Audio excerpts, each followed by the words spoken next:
Speed, John Glenn. Houston, Tranquility Base here. The Eagle has landed. Roger, Tranquility. We copy you on the ground. New possibilities are opening up for scientific cooperation between countries.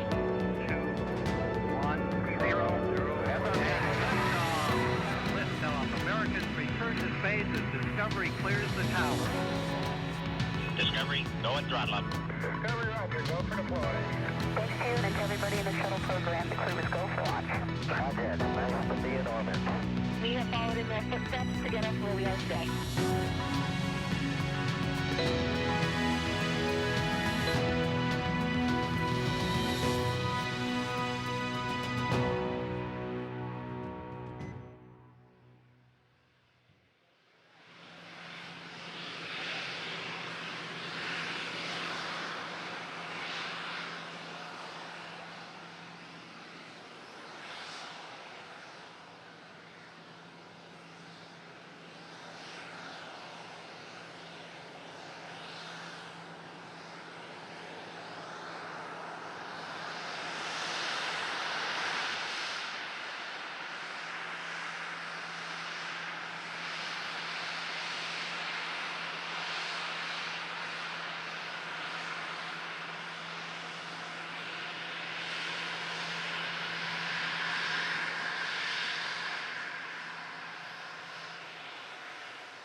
Hello, everybody. Well, it's another great day in our space program. And if ever you've seen the evidence of this being an international program, you're seeing it today with this crew. This is of all crews, this is the most international that we've had. And I think shows the breadth of the cooperation around the globe. So let's get on with the launch, and let me bring up our Associate Administrator, Colonel Bob Cabana. Thank you, sir. Hey, this is quick. It's always great to come back to Florida. You know, if you read the individual resumes of this crew, each one of them is outstanding. And when you put them all together, this is a pretty darn amazing crew. Everything's tracking well so far for launch. We're looking forward to the flight readiness review on Monday. All the issues are on track, and I'm waiting for next Friday. I want to see these guys off. You've heard me say it before. The only way I think it could be better if I could go with them, and then I think that would be even better yet. But no, it's a great crew. I don't know if you saw it, but the mobile launcher is back out on the pad for testing, and we're getting ready for Artemis 2 next year also, and everything's moving along on that, and that's going to be another amazing effort by NASA as we return to the moon. With that, I'm going to turn it over to Janet Petro, the KSC Center Director, and we'll hear a few words from her. Janet? Yeah, good afternoon. It is another hot day here at Florida Spaceport, but we are super excited to welcome our 4 crew members here. This is our 7th operational mission to the International Space Station under the Commercial Crew Program. And even though we have a robust manifest here at the Kennedy Space Center, we are always super excited when we're going to stick a human on the rocket, and putting our crew is always ups a level of excitement. I want to thank everyone who behind the scenes have been working so hard and diligently towards this moment when we launch the crew this coming Friday. And now I want to introduce you to someone whose leadership has really been instrumental in the success of the Commercial Crew Program as we've returned humans to low Earth orbit from American soil. And so, serving as a deputy manager for our Commercial Crew Program here at the Kennedy Space Center, let me introduce you and join me in welcoming Dana Hutcherson.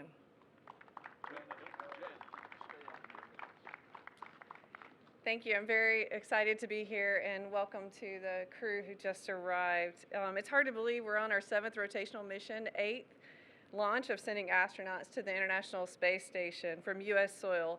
It's an honor to represent the Commercial Crew Program today to welcome this international crew. And I really appreciate the crew trusting us and the team to provide that safe and healthy transportation vehicle.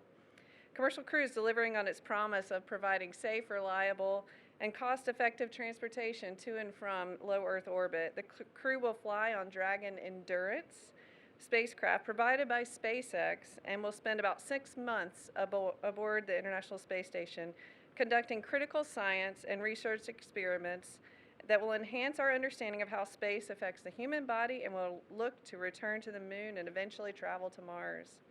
These successful partnerships with NASA and the commercial companies allows us to focus our research on exploration and research, expanding NASA's ability to explore our universe and inspire the world. Now I'd like to turn it over to Eric Vanderwall, who leads the International Space Station Program Houston office for the European Space Agency. Thank you.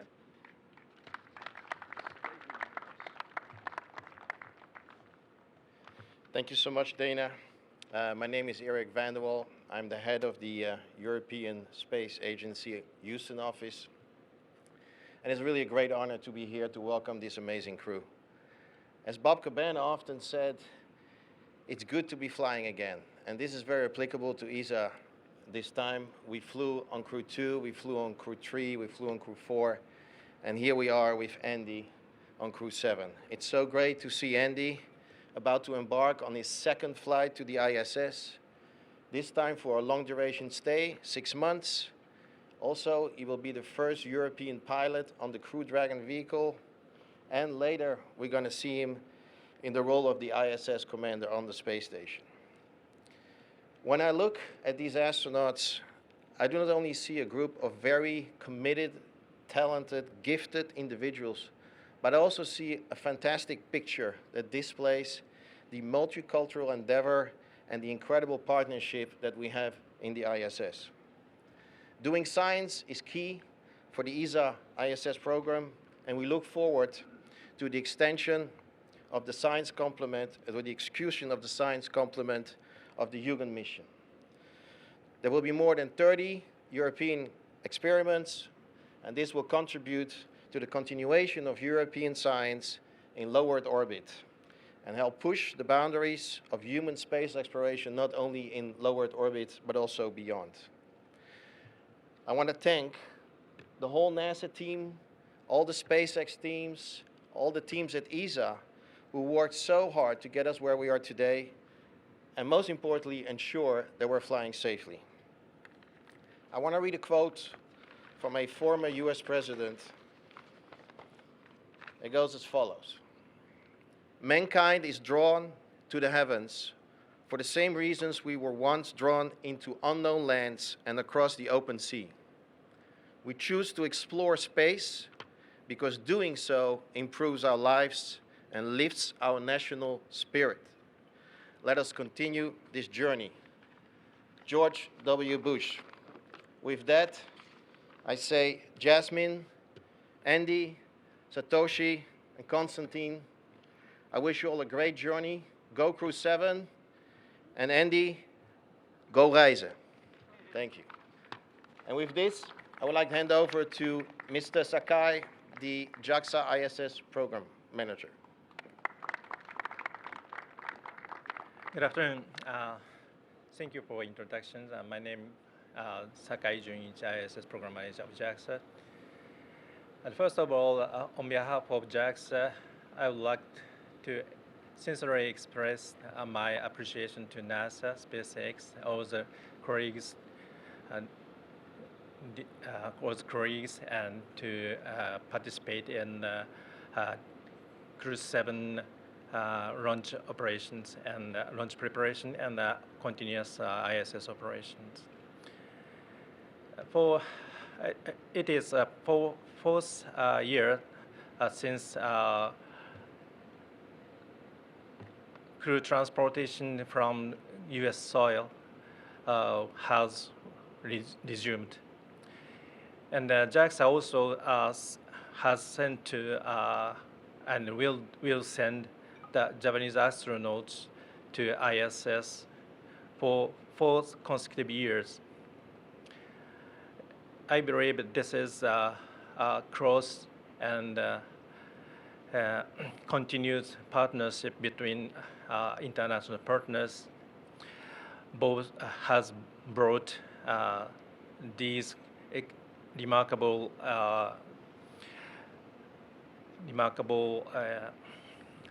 opportunities to us. So this is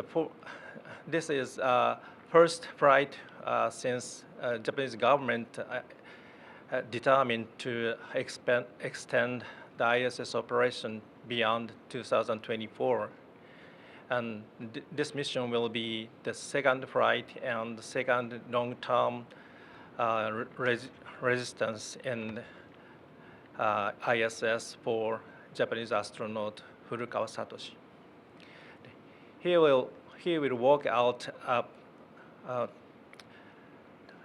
he will work out variety of missions ranging from life, material, physical science to technological demonstration for future lunar exploration and post-ISS utilizations by utilizing Kibo's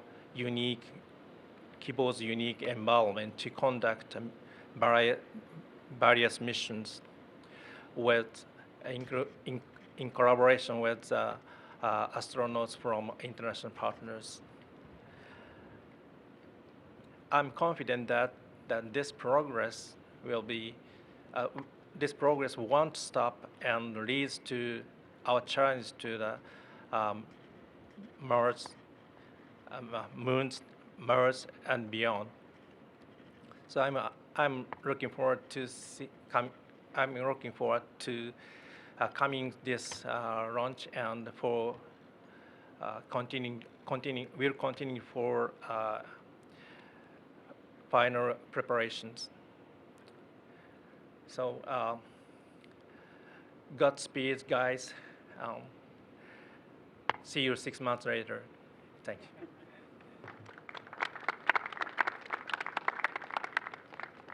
And at this time, we will now open it up for the crew to offer some final remarks. In front of you, we have a multinational crew, Jasmin Moghbeli, NASA astronaut and Crew 7 commander, Andreas Mogensen, ESA astronaut and Crew 7 pilot, Satoshi Furukawa, JAXA astronaut and Crew 7 mission specialist, and Konstantin Borisov, Roscosmos cosmonaut and Crew 7 mission specialist. If the crew would like to step forward when you're ready to offer your remarks. Thank you. Good afternoon. You can probably tell from the huge smiles on our faces that we're extremely excited to finally be here at Kennedy Space Center and for the journey we're about to embark on. One of the first tasks that we had to accomplish as a crew when we were assigned was to design our mission patch. We had to think about what do we want this patch to symbolize, what do we want it to represent, and what were the things about this mission that were really meaningful to us. So if you don't mind, I'd like to talk about just a few of the elements of the patch that I think are very special to us. First, if you look at our patch, the Earth is the central aspect of it. It is the focus of the patch. It's meant to be very beautiful. I'm sure it's not as beautiful as when we'll look back on Earth from the unique vantage point of low Earth orbit. But we wanted it to represent that everything we do on this mission, we hope ultimately benefits our beautiful home planet and those on it. Next, the tail of the dragon rises into a golden star. This to us symbolizes the ascent to the stars. Spaceflight is extremely difficult. It requires perseverance, it requires vigilance, and this was kind of our thank you to the pioneers of spaceflight who paved the way for us to be here today, and for all those on our team who've prepared us for this moment and will support us throughout the mission and upon our return. And then the last element I would love to point out, as others have mentioned, on the rise to the star are the colors white, red, and blue. Those colors encompass the colors that make up the flags of our 4 nations. We are extremely proud, and I know I personally am humbled to be a member of this incredible crew, where if you look at our 4 patches, you'll see a different nation's flag on each one. And we hope this represents what we can accomplish when we work together in unity and cooperate together. And we think this really is what the International Space Station is all about. And lastly, I'd again like to thank those that supported us, especially our families. With that, I'd like to hand it over to Andreas Mogensen, the pilot for Crew 7. And as stated, he'll be our commander on board the International Space Station.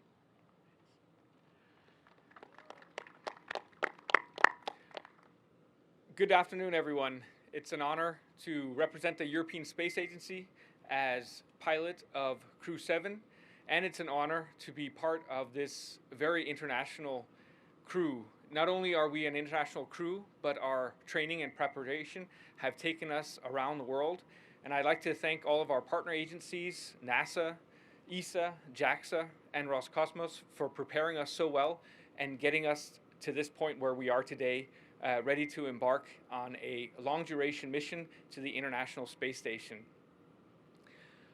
As soon as I landed in Soyuz in Kazakhstan after my first mission in 2015, I knew that I wanted to go back to space. I wanted to go back to the International Space Station, and I'm so happy that the day is almost here.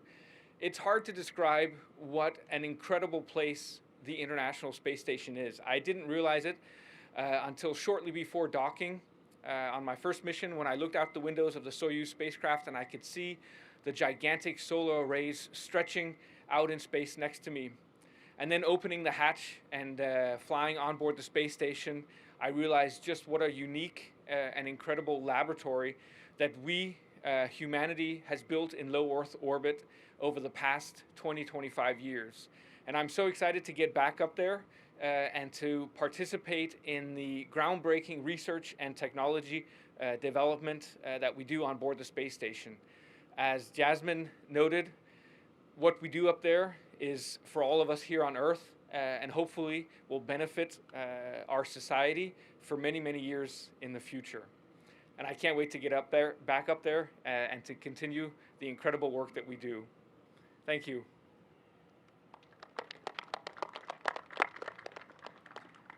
Hello, I'm happy to be here at the launch and landing facility because it was formerly called Shuttle Landing Facility. And in my previous mission on the International Space Station in 2011, I was fortunate to welcome the last Space Shuttle crew members of SCS-135. And this time, I look forward to flying Crew 7.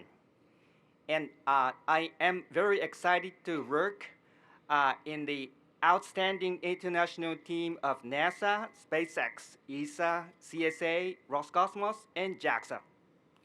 And onboard the International Space Station, using the special, unique environment like long-lasting microgravity,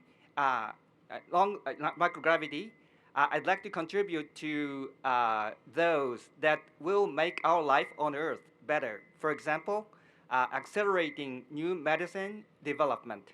In addition, I'm keen to work on technology demonstration towards the human exploration to the moon in the future. And I'd like to hand over to Kosha.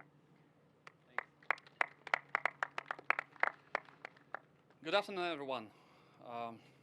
I'm more than excited, actually. It's so hard to say what I feel, because the training has been very intense. We traveled the world. We enjoyed a lot of classes, lectures. And you know, every next day is training. You train again, you train again.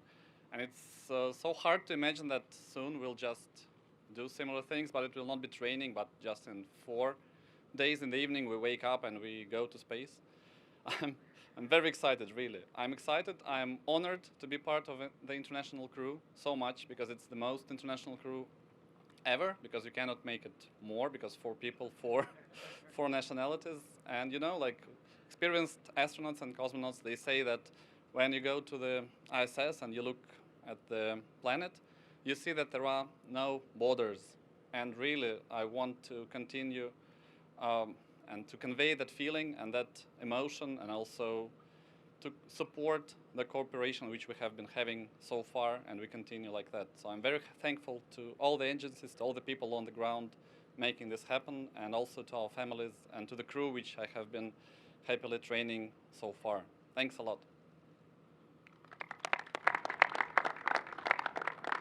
Thank you. And now we'll open it up to the media that are here with us for a brief Q&A. If you could come up to the mic and state your name and affiliation and to whom your question is directed. Thank you.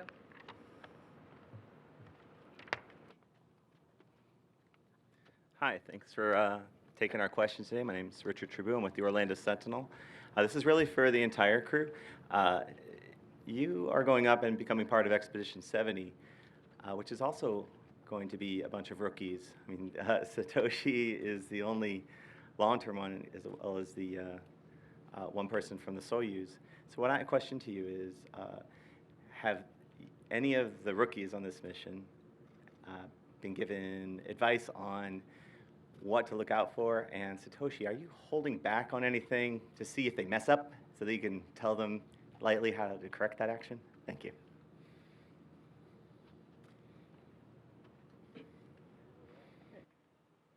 So what a lot of the veterans have told me, including some of my own crewmates, is it's been interesting going through training. You know, we do simple things like we have to fold a piece of cloth, and I think, okay, I'm going to fold this cloth. It's going to take me 2 minutes, but it turns out when you don't have gravity helping you, even simple things like that, or just how you position yourself, simple things like that will take experience to learn how to do them in space and take a lot of time.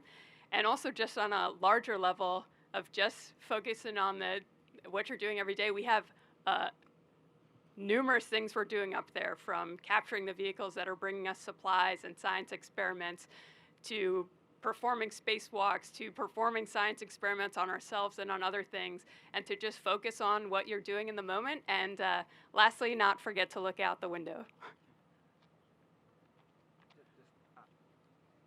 Well, from operations point of view, the whole crew members are well trained and professional.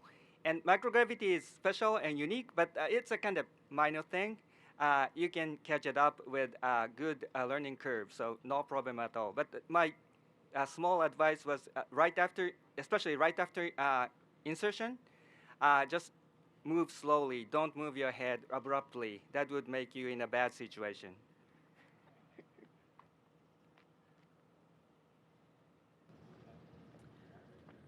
My name is Ditte Lynge. I'm from the Danish newspaper Ekstrabladet, and I have a question for Andreas Mogensen. It's going to be in Danish. Du er den første ikke-amerikaner, der skal være ikke bare pilot, men også kommandør på en ISS-mission, en SpaceX-mission. Kan du ikke prøve at sætte på ord på, hvad det betyder, ikke bare for dig, men også for et land som Danmark at være repræsenteret? Altså først og fremmest så er det jo en kæmpe ære at blive udnævnt som pilot på SpaceX Dragon-rumskibet. Og det er takket være de sidste 7 år, jeg har arbejdet på Johnson Space Center i Houston, Texas. Men det er også takket være det samarbejde, som ESA har etableret sammen med NASA gennem de sidste 20 år ombord på den internationale rumstation. Og det viser, hvordan vi i Europa er vokset med opgaven, er blevet dygtigere og dygtigere og har fået mere og mere ansvar. Og det ser vi især på de kommende månemissioner, Artemis-missionerne, hvor ESA udvikler og bygger det vi kalder The European Service Module, som er en del af Orion-rumskibet, der skal tage de næste mennesker til månen, og også nogle af de allervigtigste elementer eller moduler af Gateway-rumstationen, som vi skal bygge i kredsløb om månen. Så det betyder utrolig meget for mig personligt, men også for hele Europa og selvfølgelig også Danmark, at blive inkluderet på NASA's månemissioner på den måde, vi er. Vi kommer til at se europæiske astronauter på missioner til månen og også på overfladen af månen. Det synes jeg er sindssygt spændende, fordi det kan være med til at inspirere den næste generation af unge til at læse naturvidenskabelige og tekniske fag og forhåbentlig vælge karriere som forskere, ingeniører, teknikere og være med til at udvikle alle de løsninger, som skal forbedre vores samfund i fremtiden og løse mange af de udfordringer, vi står overfor. Jeg kan forestille mig, at der er mange følelser, der går igennem dig lige nu. Og frygt måske også er en af dem. Er der noget, du især frygter kan komme til at gå galt, når I er afsted? Altså risiko er jo en del af arbejdet, kan man sige. Og det er også meget det, vi har trænet med henblik på at kunne reagere ordentligt. Man kommer ikke udenom risikoen, men samtidig så er det en del af, altså når man vil videreudvikle og videre, så er der altid en risiko forbundet med det, og den kender vi alle sammen til. Men man kan sige, at første skridt på vejen, det er i dag, hvor vi er ankommet til Kennedy, og så den fortsætter så forhåbentlig fredag, hvis vejret tillader det.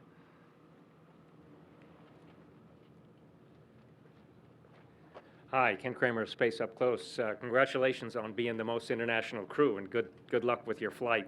So I'm a scientist. I'd like to ask all of you, tell me about the most interesting 1 or 2 science experiments that you're going to be doing when you're up there, and if any of you will be doing spacewalks. Thank you.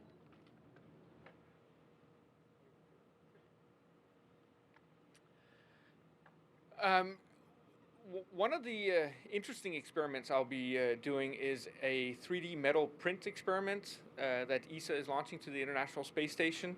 3D metal print is a technology that can be a game changer in the future. On board the International Space Station, we receive a lot of cargo vehicles that contain reserve parts, spare parts, because things have a tendency to break down, to be worn out, and we spend a lot of time replacing and repairing items. When we travel further into space, as a first step to the moon, and later hopefully onwards to Mars, we need to be a lot more self-sufficient, and one of the ways we can do that is by being able to print spare parts or tools in space, and hopefully 3D metal print is a first step towards that.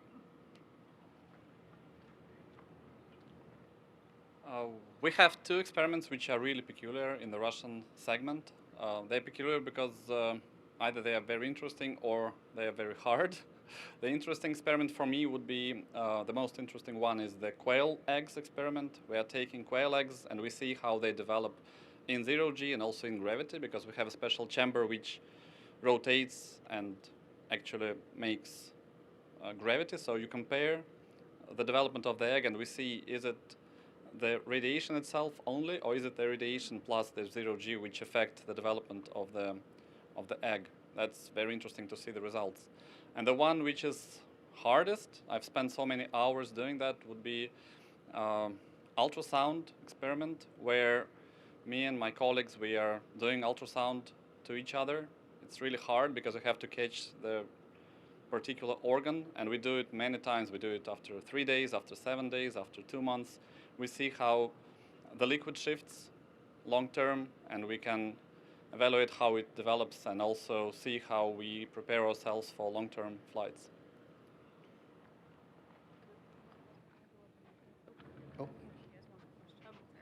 One of the things we can do up there that I think is really interesting and exciting as someone who doesn't have a background as a scientist is when you look at cell cultures here on Earth, because we do have the effects of gravity. When you develop a cell culture, it's two-dimensional. But when you do that in the weightless environment of space, you can grow those cell cultures in a three-dimensional way, which is, of course, how our tissues are.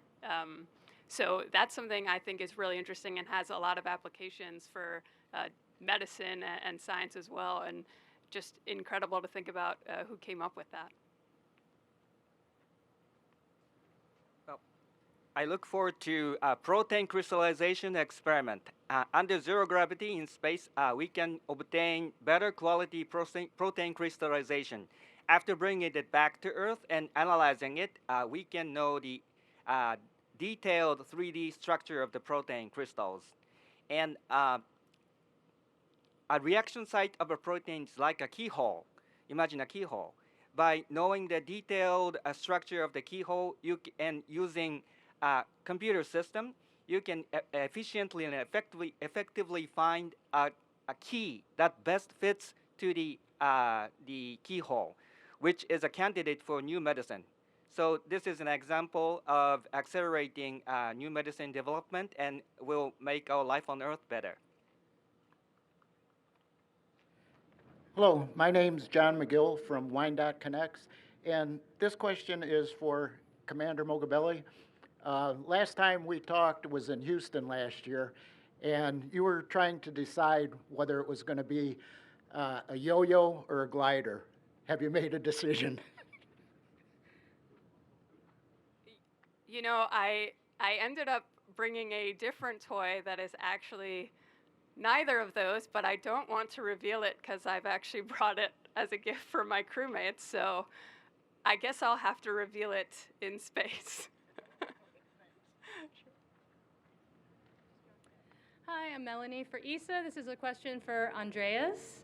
If you could tell us a little bit about some of the special items that you might be bringing on board.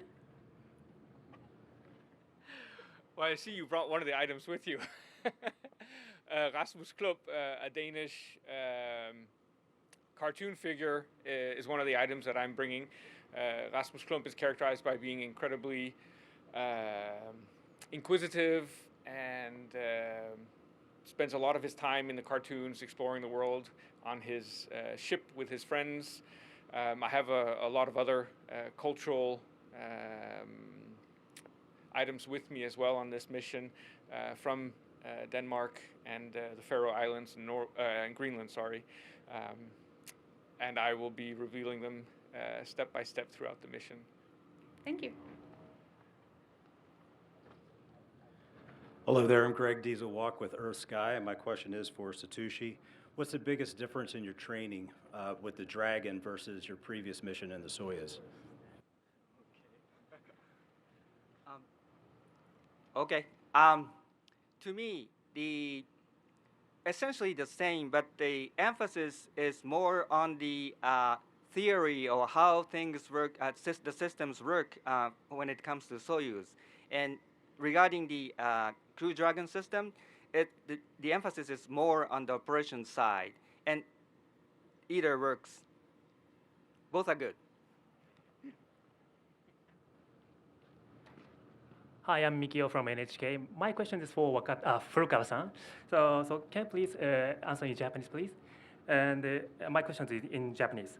So 古川さん、今回ようやくケネディスペースセンターに到着されましたけども、まず今どういう気持ちでいらっしゃるか、それから打ち上げまであと5日ほどありますが、その5日間どのようにして過ごされるか、それから先ほどもありましたように、今回4年連続で日本人宇宙飛行士がここから打ち上げられるということになりますけども、古川さんご自身が日本人宇宙飛行士として自分をどのように位置づけられていて、どのような役割を果たそうとされているか、お答えいただけますでしょうか。Okay. Let me talk in Japanese because he asked in Japanese.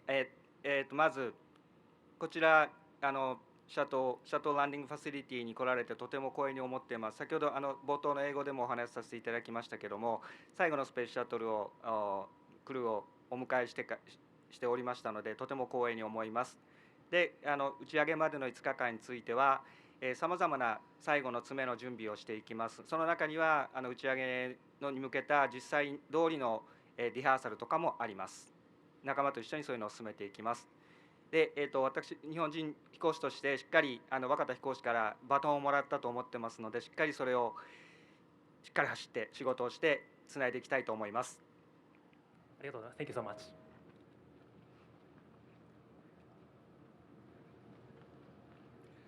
Hi, Will Robinson Smith with Spaceflight Now. My question is for Jasmin. You'll be joining your Turtle crew or teammates on the station, Woody and Frank. What's it like continuing what Raja lovingly called the Turtle takeover? And what advice did you get from your classmates that have flown and come back to Earth?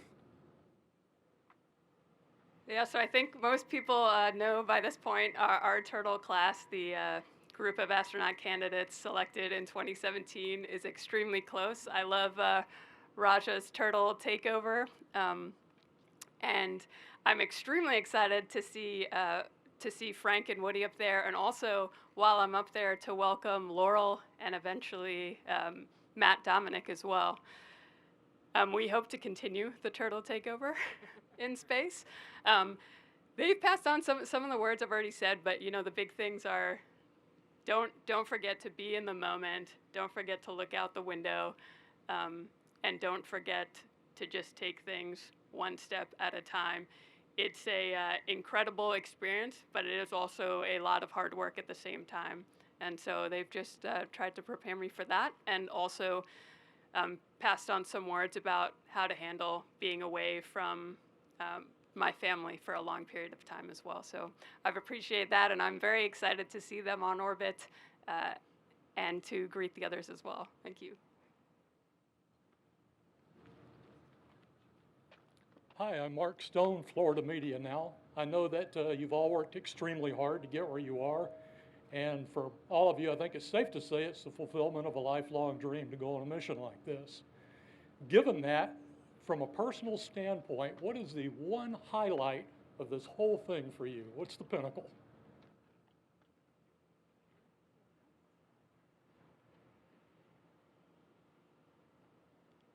It is indeed a very big thing. It's hard to grasp with your mind. But for me, it's not one, it's two. It's flying in weightlessness for so long. Not for 20 seconds, not for a minute, but like for days and hours. Like go to bed in 0G, wake up and suddenly know that you are still in 0G and you float out.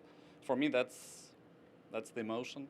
And also looking out and see our planet, the dark, like the night, the day, the sunsets.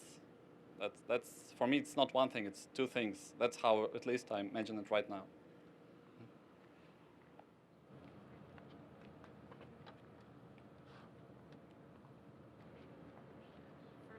Similar to Kostya, I think one of the biggest things I really look forward to is looking back at Earth. It's just such a unique way to look at it, and I don't know what the feelings will be, what the emotions will be when I do that, but from every single astronaut that's already experienced it, they said it has been something life-changing for them.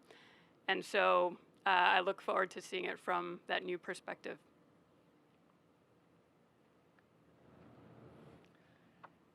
Since my two crewmates both mentioned looking down at the Earth, I'm going to make a plug for looking out at the universe, because that's one of the things that really struck me on my first flight, was sitting in cupola looking out at the night sky, out at the stars, when we were on the night side of the Earth. Because if you give your eyes a few seconds to adjust to the darkness and you turn off the lights in cupola and in Node 3, you suddenly see billions and billions of stars. And it reminds you of how almost infinitely large our universe is, and what, in many ways, how insignificant we are in many ways, us and the Earth in the cosmos. And that, to me, is incredibly exciting, because when something is as large, almost infinitely large as the universe, it must mean that there are so many discoveries waiting for us in the future, and must mean that there are so many possibilities for us out there. It is hard to describe just how big it looks from the International Space Station, and that makes me excited for the future, because I think even though we've been exploring space for 50 or 60 years now, in many ways we've only just begun, and there are still so many exciting discoveries waiting for us. For me, back to microgravity, because I believe my body remembers that microgravity mode.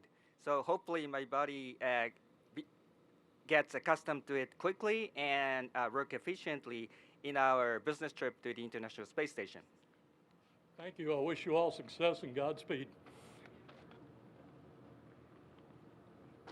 Thank you. Manuel Masanti, exploracionespacial.news. A question for Jasmin. I know this happened before, but how does it feel to not only fly into space for the first time, but also being a commander? You know, I view my role as commander, I get to work with these three incredible gentlemen. You know, Satoshi's already experienced a long-duration space flight. Andy has also already had a space flight. Kostya and I get to do this for the first time, which is, it's nice to have someone to share that experience and excitement with.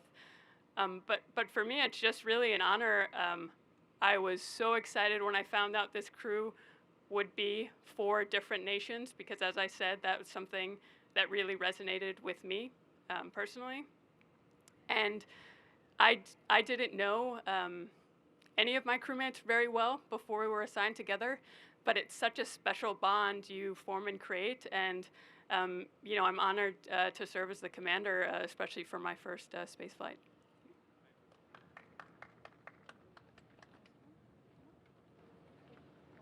Hi crew, my name is Astrid from Spacecraft, and my question is, what portions of this expedition are you most excited for, and what is the most challenging?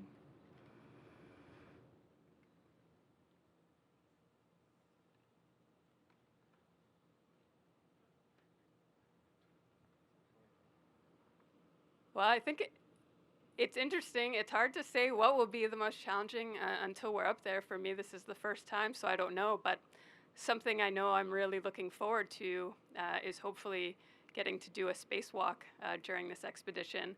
That, for me, during training, has been one of the most challenging aspects, and something that made me feel really fulfilled when I started to finally figure out how to work with the suit and not fight it and to be efficient. So something I really look forward to and hope I get to do is go out on a spacewalk.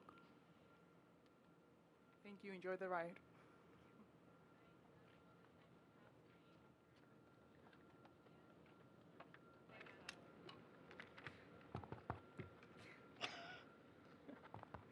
Test, 1, 2, 3. There we go. And that's all the time we have for questions today from the media. As a reminder, launch for Crew 7 is currently targeted for 3:49 a.m. Eastern Time on Friday, August 25th from Launch Complex 39A here at the Kennedy Space Center in Florida. Live NASA TV coverage will begin at 11:45 p.m. Eastern Time on Thursday, August 24th. Thank you, and go Crew 7.